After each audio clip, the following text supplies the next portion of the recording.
Hey everybody, I'm Gino Reynolds from The Real Opinion. Today on The Real Opinion, the Heroes and a Half shall make their return, and the comedy trio The Lonely Island enters mockumentary territory. Are these two worth checking out? Let's take a look. Popstar, Never Stop, Never Stopping. This mockumentary from The Lonely Island is pretty much everything I thought it was going to be. I thought that the humor was kind of hit and miss. It is at its funniest when the entertainment industry is making fun of itself or when things that deserve ridicule like TMZ are targeted for jokes. The songs are kind of funny, but out of the context of the movie, most of them probably won't be that memorable. There are cameos for days, whether it be a celeb playing themselves or a bit part character. The story does try to have a bit of predictable heart, which, despite its obviousness, works because the movie kind of makes fun of it too. I felt that the story was a bit too long. I think this one would have benefited from a shorter runtime closer to an hour.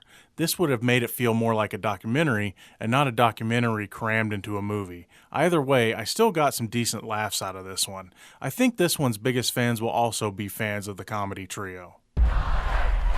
Ever since I was born, I was dope.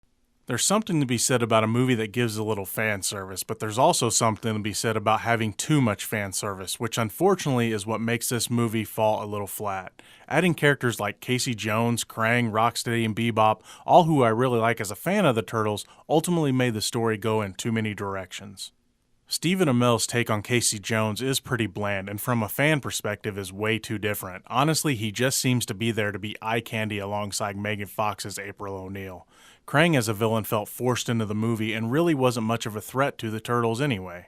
I liked Rocksteady and Bebop, but they were way underused because so many other things had to be fit in. Bringing Shredder back was a waste. He didn't really do anything in the movie, even fight. I did like Tyler Perry's goofy interpretation as Baxter Stockman, but sorry fans, no Baxter the Fly.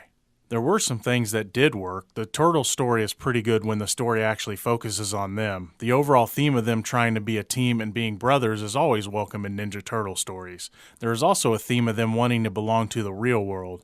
I also liked the new, less serious attitude when it was appropriate. When the action happened, it was pretty good, but because too many stories were being told, this cut into the action time. I mean, why have a second fight with Rocksteady and Bebop, or a first fight with Shredder for that matter, when we can focus on April and Casey trying to have a purpose to be in this story? Too much fan service and an unfocused story is really what made this soft reboot of the Turtles miss the mark. There's still some fun to be had with this one, but not enough to call it good. But remember, it's only just one guy's opinion. Dude, bringing back the mohawk. Good for you. Oh, y'all got jokes, huh?